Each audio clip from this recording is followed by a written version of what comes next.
Hey guys, in this episode, we talked to Danielle Herrick. She has a really cool background, really interesting background.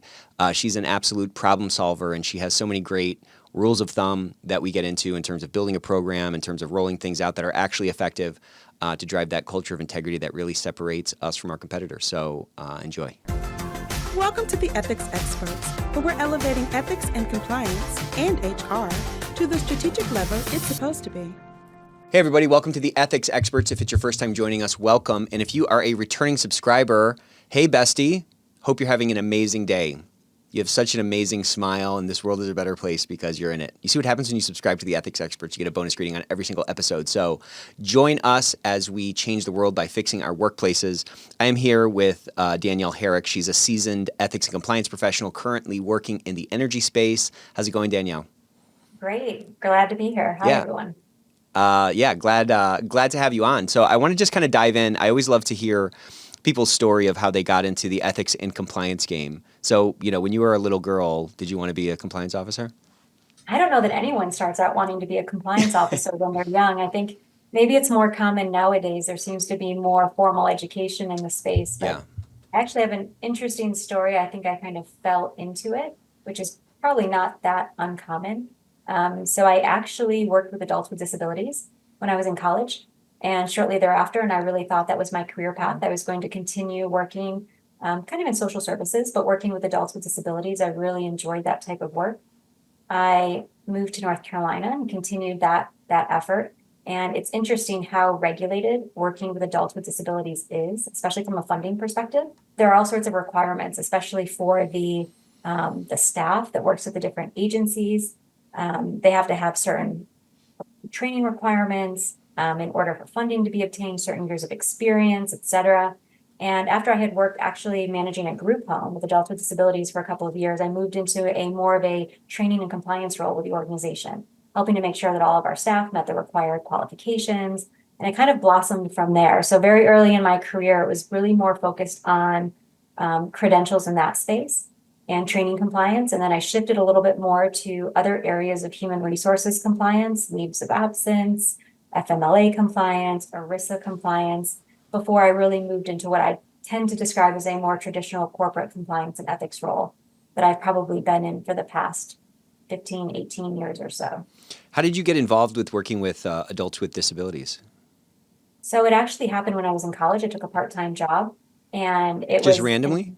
randomly. My major before that was more in finance and business. And I took a random job working with really one woman when it started who had developmental disabilities. And my job was basically to help integrate her into society. So I spent a lot of time taking her to eat and shopping and to experience different things. We went to concerts together. I would take her on my college campus and show her around. And we just spent a tremendous amount of time together and formed a really close bond. And that really had me change my career more into sociology and really thought that was going to be where I stayed. What was it about? I mean, you were looking for a part-time job, I guess. You saw this ad. What was it about the ad that resonated with you? Because probably thousands of people looked right past that ad, Yeah, no, absolutely. And I really hadn't had a lot of experience even being around adults with disabilities prior to that time. But the ad itself, it was limited hours, which was important. I had a pretty heavy course load in college. So it wasn't a job that was going to require 20, 40 hours a week. It had some flexibility built into it. And when I went and kind of met the folks at the agency, everyone was so incredibly nice. And it's amazing how far that goes when it comes to looking for an opportunity. I'm not sure I would have gone down that path or even really pursued it, but everyone was so incredibly nice and just generous with their time and really, really cared about what they were doing. It's very interesting, especially when I look back at my career, the different companies I've worked at. But when people feel close to the mission, it creates a different kind of culture and work environment. Yeah, and it's so infectious. It really is. So when was it in that process that you said, man, I should really kind of pivot from business and finance into something, like sociology? Pretty quick. It happened right away. Really? With probably months. Yeah, I was like, I could do this. And I very much approached it from the perspective of wanting to make sure that people had rights, that they were allowed to live their lives like anybody else. And the first person that I started working with, still, she was older. She lived at home with her parents, and her parents were getting older, and they were terrified about what was Oh going to yeah. happen in the past. And they really didn't want her in a group home setting. They really wanted her equipped to live on her own and to make sure that she had as many of the life skills that she could that would support her in that process. And it's not an easy thing to do, but it's amazing to help someone transition into that type of independent living. Yeah, it's probably it's hard for me to imagine what that, like, how big of a chasm that is. It's huge, and it's not right for everyone. And as I, worked in that field for a little bit longer, different people have different needs and different levels of abilities, but there's still this same kind of common thread about getting folks out there, giving them the same experiences that everyone else has, even when it's difficult. So aside from the like really nice people that were totally engaged with the mission, what was it about this field that resonated with you at a deeper level than what you were learning in your finance classes? I think you feel like you're changing someone's life. And I don't know that I felt that way when it Yeah. came to accounting courses and business writing and those types of things. And working in that field, at least at that time, this really gave you an opportunity to directly impact someone or more than one person and see that impact. And who doesn't want to change someone's life for the better? Have you always been that way? A little bit, yeah. I'm a bit of a problem solver in general, which has worked well with my career, but I'm a bit of a problem solver. I always want to make things better. And I also really want to, look at the bigger, broader picture and the greater cause of things. You're kind of a bringing order to chaos type of person, huh? I try. So, all Try. right. So you're starting to get exposed to some of this compliance stuff. Hmm. You're in school. You change your major. Tell me, like, what happened from there. Yeah, so I changed my major, graduated, continued to work in that field for a number of years and continue to enjoy it, but also enjoy kind of that problem solving piece of making sure that you have adequate staffing. It's not necessarily a field similar to compliance that a lot of people think they're going to go into. Hmm. And making sure that people have, the right skills and qualities and certifications to do it. And really wanting to make sure that you're bringing the right people into people's lives because again, it has a direct impact. But to continue in that process, and it's actually a very interesting field. When I lived in North Carolina, quite a few of the folks who worked for the organization had children or relatives, and they could actually receive government funding in order to care for their own relative, but they still had to meet all of the requirements and the qualifications. Oh, wow. So very interesting. But you want to make sure that they have all the required training and then some, and can really do everything that needs to be done as well, even if they're related to the individual. Yeah. So if you're related, you don't get like a break. If you're going to get government funds, you need to be dialed in and meet all those criteria that they've established. Yeah, you do. And there can be some conflicts of interest involved in that as well. Yeah, sure. Whether you're looking out for the best interest of the individual, or yourself when you're receiving those funds. So within this field, it's obviously a melting pot. It's not a monolith. There's probably some common thread in terms of like why people are attracted to the field, but you still have all these different personalities. Yeah. What is it about this sort of compliance stuff or essentially the enablement of, these people who are providing this service or providing this, this value to these, adults with disabilities? What is it about that attracted you to it and that you really thrived in it to the point where now you've made this part of it, you've kind of run down that track, you know what I mean? Yeah. Yeah. I think I seem to look at things through a slightly different lens sometimes, and it makes me that much more interested in it. And when I first started, a lot of the folks that I encountered, as nice as they were, who worked in this field, they often took the easy way out. It was often easier to make meals in the group home. It was often easier to do the grocery shopping while the individuals were off in different work programs for the day, as opposed to taking them with you to the grocery store or Right. taking them out to a meal. And, I immediately saw that there was kind of a gap there and a need for exposure, that even though it's easier to do certain things by yourself than it is to take 6 adults with you, that's really, not giving them all of the experiences that they need. And it's not going to help them grow their life Right. skills or potentially be able to move on and become more independent over time. And I think that that seeing that, and again, wanting to solve that problem, but also wanting to, kind of change the way organizations think about it, and even the people we hire and what they do, and making sure that they know when they get into this, that's an expectation. Hmm. That the easy way out is not always the best way. And I think that's probably pretty true. It's probably And, true everywhere. Yeah.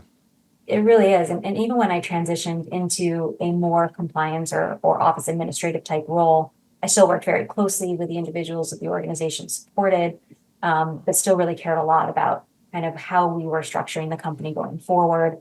And really liked getting into kind of the requirements of things and the policies that we needed in place and how we could do things and do it the right way. And I think that's really where it comes in, from an ethics and integrity perspective. It's not just simply doing the job and checking the box, but are we making good decisions?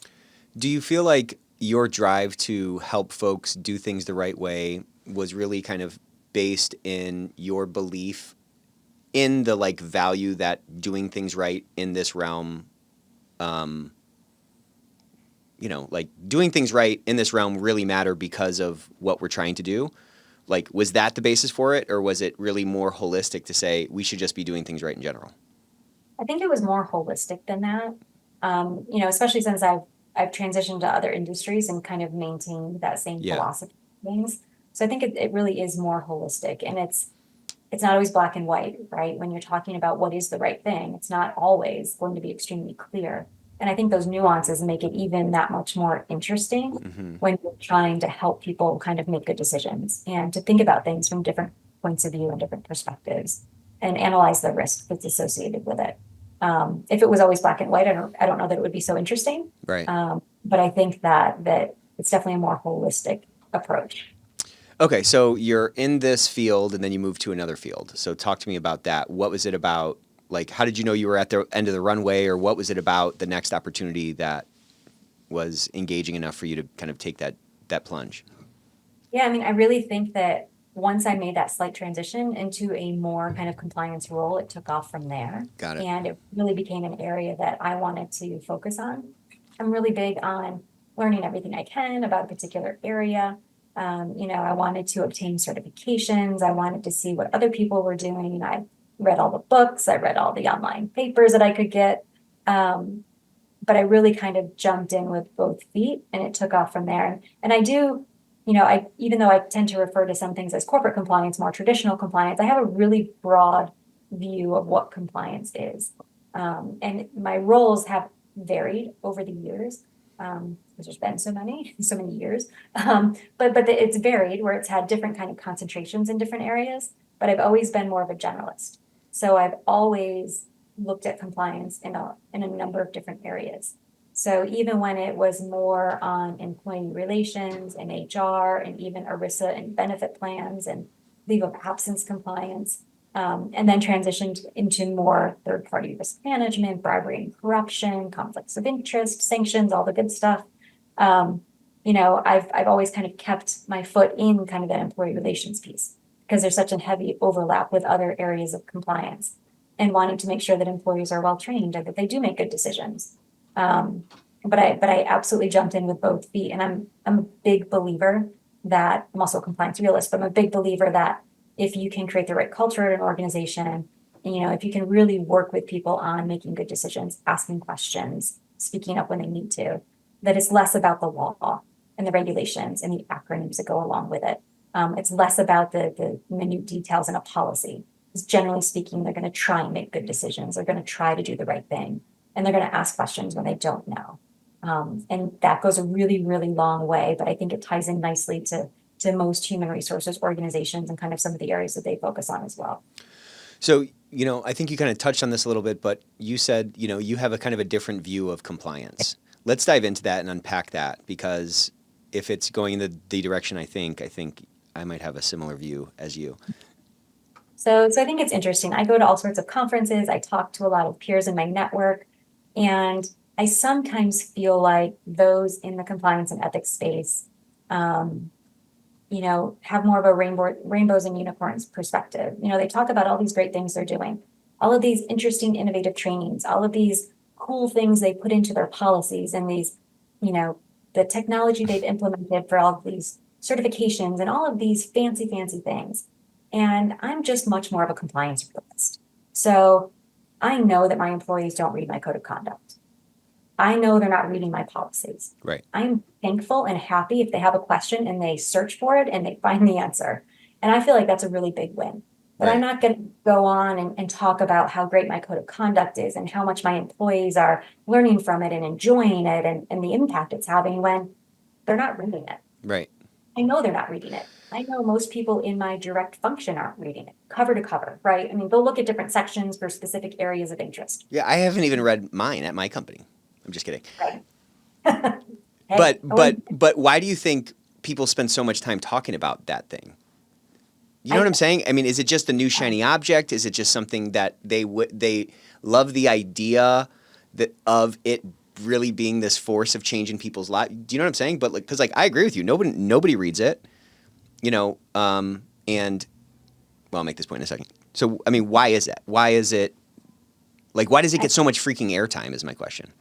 I mean, I think some people in compliance and ethics make things the most important things in their world, and they make it perhaps bigger than it actually is in reality. Mm-hmm. And I also think that, there is some expectation that you have to have certain things in place from a defense perspective. So if something goes wrong, Sure. a regulator comes in and you say, I don't have a code of conduct because no one's going to read it anyway, it's probably not going to get you very far. True. So I think some of the approach is, well, I have to have all these things in because it's expected. And then some companies do spend a tremendous amount of time and energy and money making it great. But I don't know that even at those organizations, I highly, highly doubt that the general employee is reading that cover to cover. Does it look better from a defense perspective? Maybe, Maybe though. maybe. Yeah, it's definitely not like absolutely. I don't think it's absolutely. And I worked at an organization that really, really believes in their code of conduct. When they went about redoing their code of conduct, they had a documentary film crew film the entire process. So they filmed, That sounds like a riveting Um, documentary. Yeah. hey, it went to Sundance. Oh, well, Um, I'm eating my so words we're- as we speak. Pardon me. I don't know that riveting is still the right word.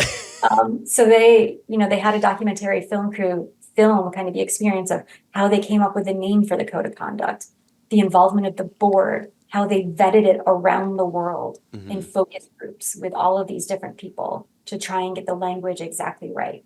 How when they finalized it, they published it and printed it, and they wanted it to be printed by the same printer and distributed all over the world in local language so that it had the same look and feel. They wanted everyone to have a hard copy, and they wanted hard copies in every office entranceway, in every break room. Bathroom. Yeah.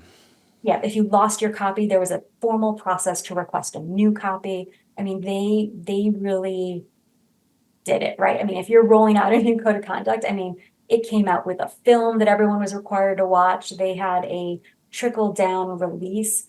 I'm pretty sure that in New York City, they reserved a theater to launch it to employees at the headquarters.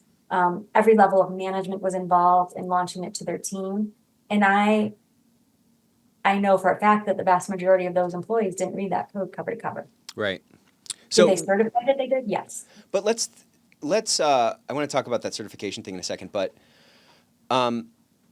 do you think though that there were some like positive externalities to that whole thing? And I mean, at some level, it's at least conveying to the employee base that like the company actually gives, a huge care about this, and they're really putting actual effort behind this code, and this code is, in theory, this sort of articulation of who we are and how we want to behave. Talk to me about that, because I agree with you. I don't think anyone is reading the codes, but there might be some like positive benefit for them being like, geez, they went freaking all out on this code of conduct. That sounds crazy. Wow, they must really actually care about this. Yeah, and that was the intent. The intent was we're comfortable spending all this money because that's how important it is to us. And that's the message we want to send. Mm-hmm. We will say that I think the focus groups are extremely beneficial because you're talking to people, Mm-hmm. right? So you're in a group. And they're a you're part at- of it. And even if you're not in one of those groups, you know that it's informed by your peers and it's not Yeah. just done in some ivory tower or something. Exactly. And you're getting direct feedback on not just sections, but actual areas of compliance and ethics. Like, does this resonate with you? Is this Mm-hmm. culturally appropriate? So I do think there's a benefit to the process itself, Oh that my they were. gosh, you're kind of getting me excited about this documentary now. It's not bad. I will say that, this is an organization and it's been out there. I'm sure folks are probably familiar, but they also used that same documentary film crew to develop their own training series. Oh, And probably one of the best things about their training series is that they use their own employees that's cool. from around, and they had to audition. Really?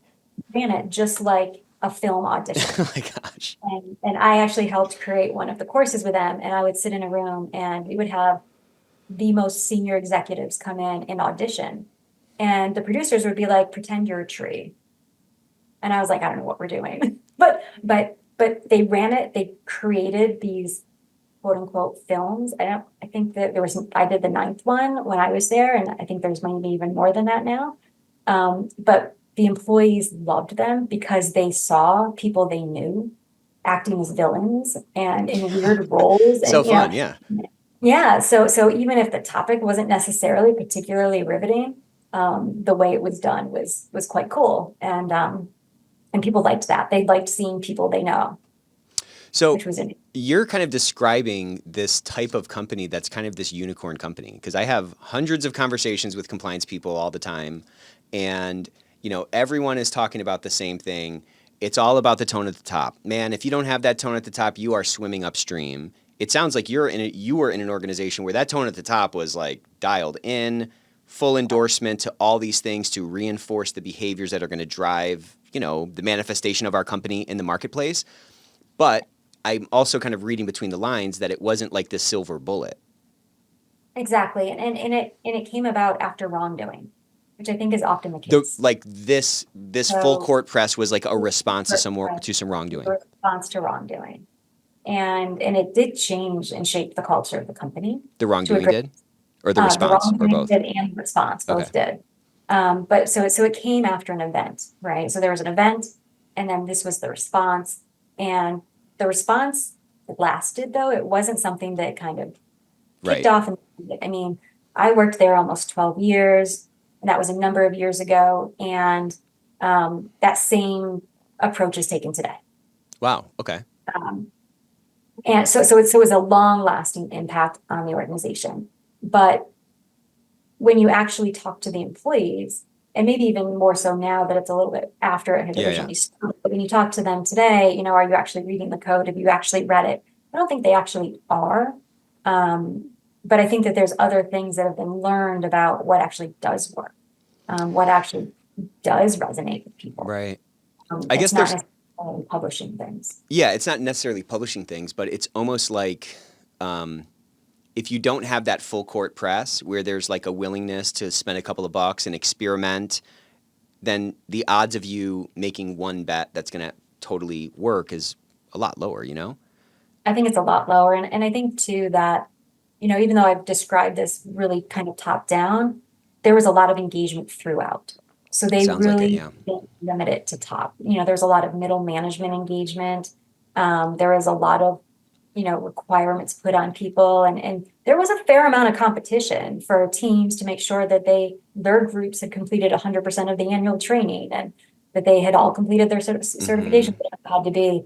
But there was a fair amount of like who could get to 100% first. So that's smart, right? That's getting people Yeah. engaged, and it's figuring out some way to kind of gamify it and Yeah. lean into the competitive spirit that's in all human beings and stuff like that. But I want to kind of unpack a little bit more, because maybe I'm wrong, but like it sounds like no company is perfect, but it sounds like there was a genuine, earnest effort to like rectify whatever circumstances were in place that allowed that wrongdoing to happen. And it sounds like you had this sort of tone at the top endorsement that allowed you, whatever your department, to explore those things and try different things. What was surprising about that? Or like, what would a listener who is like, oh my gosh, I just wish I had that kind of a situation. Like, I don't know, there's, I don't know, every promised land has weeds in it. You know what I'm saying? Like there's no sort of like perfect place, right? So like, Right. what would you tell somebody who is who feels like they don't have that kind of tone at the top, and they feel like they're spinning their wheels, and they wish they could have more impact, and they think, man, that silver bullet is just, if I could wave a magic wand and get that same kind of endorsement, then all my problems would be gone. I mean, that's kind of how people think about this thing. Yeah. Yeah. I mean, there's always two sides, right? And as positive and wonderful an experience this was from a compliance and ethics perspective to even be involved in, you had a fair amount of employees who were like, how much did that cost? My percentage increase was only X. We had layoffs. Right. Would we have fewer layoffs if you didn't spend all this money on this? And those were fair questions that people were asking. And there was a fair amount of that. So there was definitely a negative side to it, and kind of how to use an organization balance handle that. And even though the response was very much, we think this is so important, which is why we're willing to spend this kind of money on it, that doesn't necessarily ease everyone's view on how that money was being spent.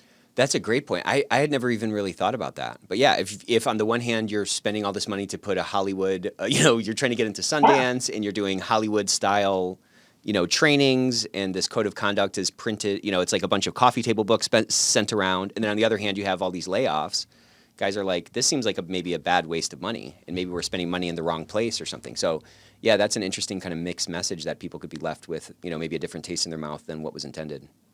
And I am a big believer that even without the big spend, even without a strong tone at the top, there's still a lot that compliance and ethics professionals can do. I agree. Still a lot of impact. And I would say it also, this is just my guess, but I would also say it the other way. Like, even if you have that tone at the top, it's not like it's like you're just skipping up a mountain. Like, there's a bunch of issues no matter what. There's always going to be brambles and thistles. You know what I'm saying? There's always going to be weeds in the garden. There's always going to be trouble. So, yeah. So exactly. anyways, so you were there for a while. What did you move on to next? So I've stayed in compliance pretty consistently, and moved around in some different industries. What was really interesting is, so I'd worked at this long kind of storied institution of a company, and had that great experience. And I went to work at a startup. I was the 8th employee. Wow. Which was it was intended to be a relatively short-lived part of my career path, because a lot of people who are more senior don't necessarily go to a startup. And it was probably the best decision that I ever made. Wow. I would say that I had gotten relatively senior in my prior role. I'd worked with large teams. I had a good budget, all of those things that you don't have at a startup. And it really forced me to kind of step back and create a program where none existed. I mean, nothing existed. And think about, well, how would I do this? Yeah. I mean, it really is up to me. I don't have a team. I'm actually going to write all the policies. Right. Like everything. What does that look like if you have kind of a blank slate?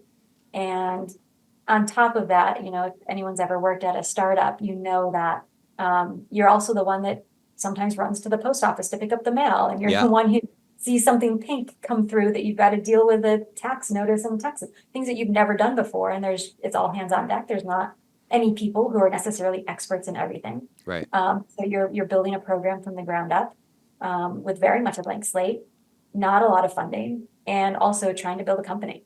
So you're in this big company, you're relatively senior, big teams, big budget, doing all these like massive big things. You see this other opportunity as a startup to be the 8th employee. What were you looking for in that role that you were hoping to get that caused you to like make that jump? And then what was surprising when you got into it? Because I'm sure there's probably surprises on both sides, right? Like, I thought I was going to get this and I was going to love it and I hated it, or I wasn't even thinking about this thing that, man, this ended up shaping so much of my mentality or my, career or whatever. Yeah, I was looking to go somewhere that was innovative. There were pockets of that at other organizations Sure. I'd worked in, but not in its entirety. And I thought that would be something that would be really interesting from a career perspective, to just work where people are building something, but in a really more innovative, way, and have a fresh look at things.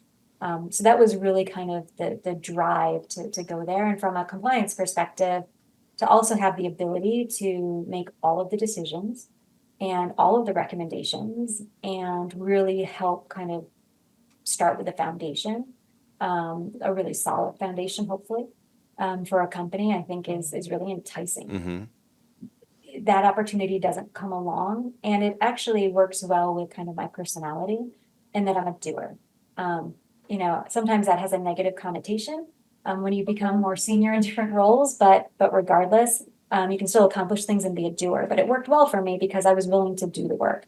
I didn't need a team of people to do it for me. I wasn't delegating creation of policies or training or this or that. I was the one who was actually contracting with the vendors, developing all the content, doing the voiceovers, whatever it happened to be. And I think that doesn't work for everybody, but was a really good fit for me. Yeah, it's weird. Like as people get higher in an organization or they get more senior, it's like their arms start to shrink into those alligator arms where they just can't really do anything. They're just sort of pointing at people to do other things. What was surprising to you? You were coming from a relatively more mature program into this startup environment where they had nothing. Were there any situations where like you were really shocked about how a recommendation that seemed very obvious to you was just like absolutely not, or like, you know what I mean? Like kind of totally shut down in that startup environment. Yeah. Yeah, I think the biggest challenge is that it was in a relatively heavily regulated industry. The leadership team didn't necessarily have experience in that industry. So they had worked at startups, they had built companies before, they were very entrepreneurial, but didn't necessarily have that experience. And it was interesting when I would have to go and have those conversations and say, well, the regulators require this, or under this state law, we have to do it this way. And they were like, that doesn't make any sense. And I was like, I agree. It doesn't make any sense. It is what it is. But those conversations were much more difficult than I think I had anticipated. Because why? Because why? I'd come from a world where people were like, well, if that's the law, and we have to follow it. Whether or not you had missteps along the way, sure. But the general kind of immediate reaction was always, well, of course we're going to follow the law. And here they wanted to challenge the law. Right. And pretty consistently. They're like, well, that makes no sense. How could we possibly do that? Yeah. And is there another way to do things? Can we think about things differently?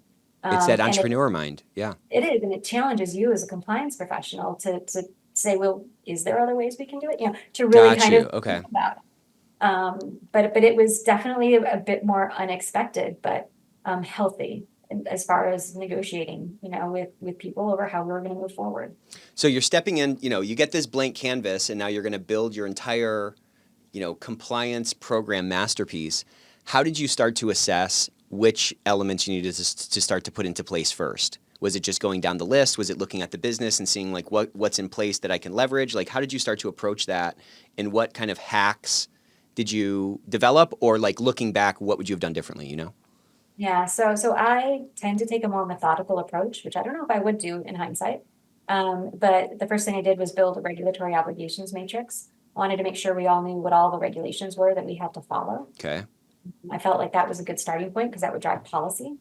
And then I also did a compliance risk assessment. So to kind of say, okay, what are our top risks? What do we actually need to focus more of our energy and our effort on? And then started to build the program based on the results of those two things. Mm-hmm. And it's not uncommon for how I still approach things. But I'd already been pretty seasoned, pretty experienced. I knew what policies we needed. I knew we needed a code of conduct. I knew we needed training. I knew I needed a testing and monitoring program and a risk assessment process. I knew the basics that were needed, and can put pen to paper and create a list of all of those things. Mm-hmm. But I didn't jump in doing it that way. I still wanted to say, what are all the regulations that we have to follow? Where can I leverage technology to help solve some of these problems? Versus adding people. I think that in my experience, it's sometimes easier to add people later than it is to add technology later. So if you have too many people, it's harder to get a system put in place. So there, I very intentionally said, what kind of technical solutions are there? Oh, smart. Okay. You're saying it's easier for people to step in to like an existing technology than it is to perhaps effectively like replace people with the technology.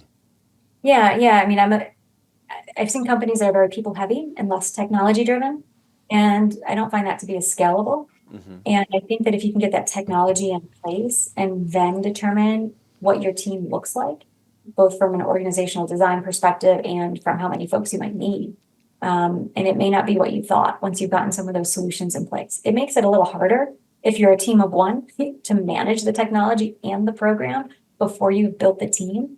But I stand by that. I think that getting the right technology in place is really, really important. And working at a startup, they are more open to that. It was a technology driven industry and business, and they were very open to finding those solutions versus people.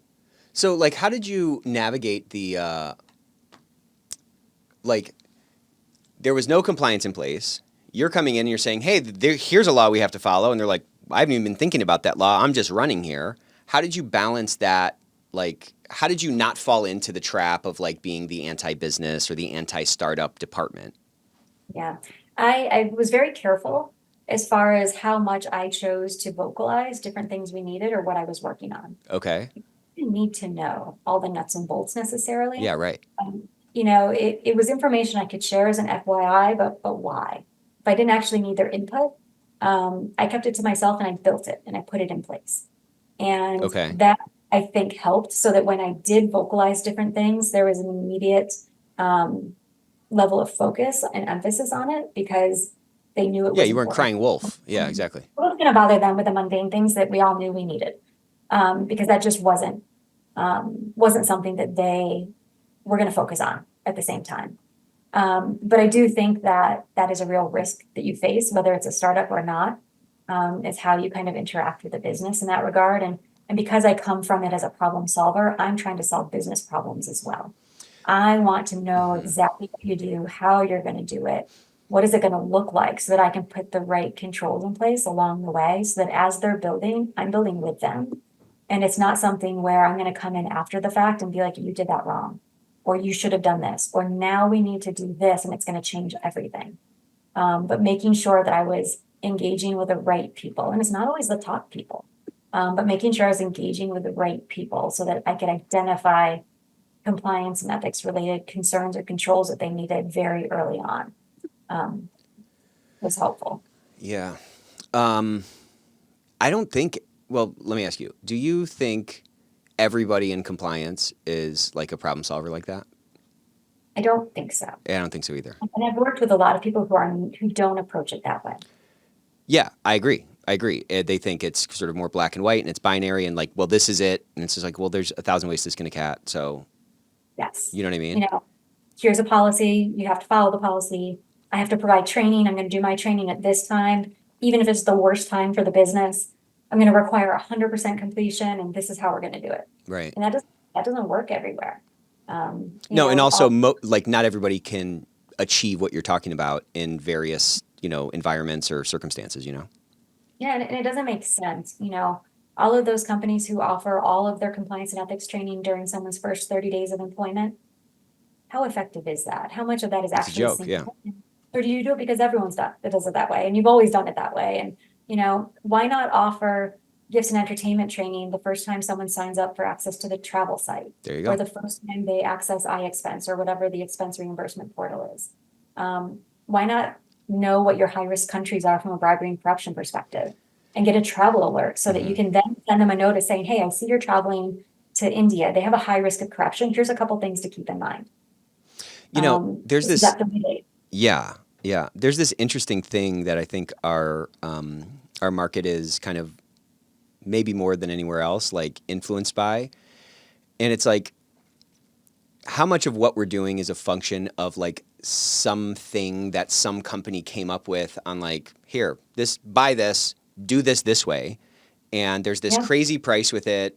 I'm just kind of thinking about training. Like in my mind, training should be at the point of risk, and it should be smart in terms of like not, it shouldn't be a 2-week boot camp of listening to compliance training. That should be sporadic. That should be sprinkled throughout the year. It should be actually digestible, because I'm not trying to just check a box to say, hey, DOJ, I did my training, but rather if I can actually get people to change their behaviors because they understand what matters, why it matters, all that other stuff, I'm going to be in a much better spot and never talking to the DOJ. That's just like my philosophy. But there's so many things in place right now where, like, put it this way, like,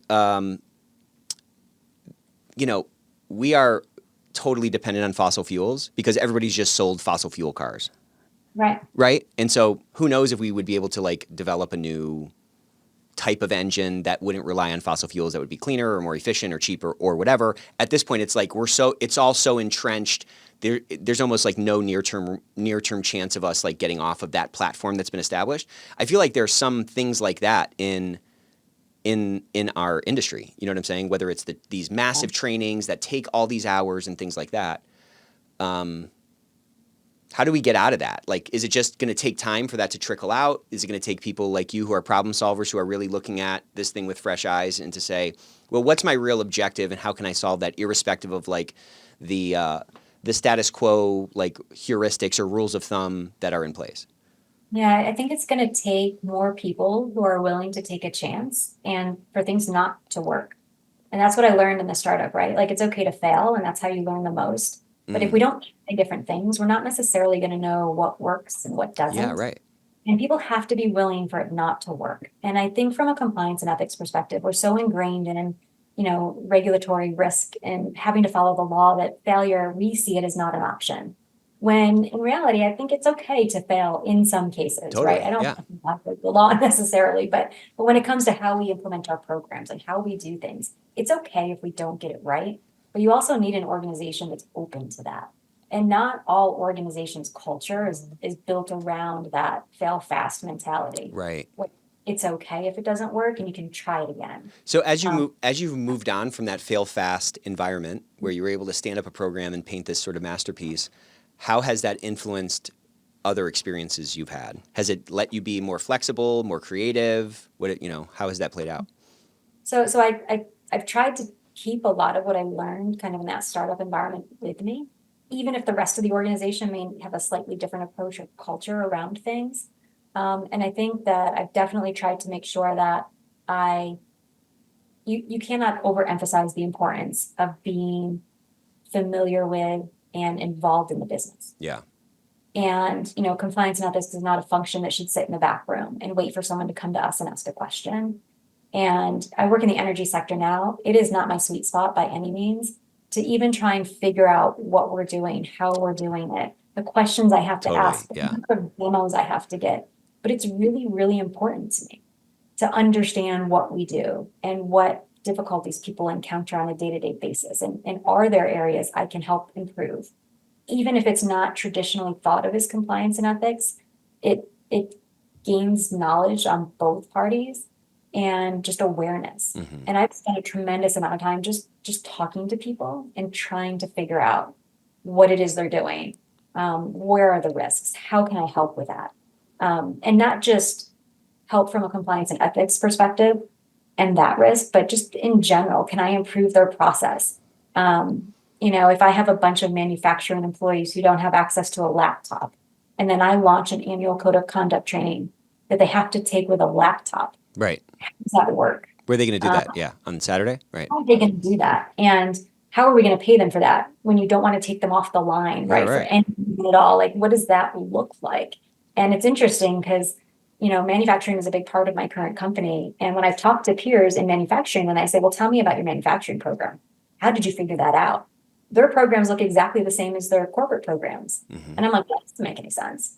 And, so even now, I've been there 2.5 years and I'm still trying to figure out how can I create some unique manufacturing compliance and ethics program that really focuses in on what they need to know. Right. So if I have a plant in the US, do they need a lot of anti-bribery and corruption training? Probably not.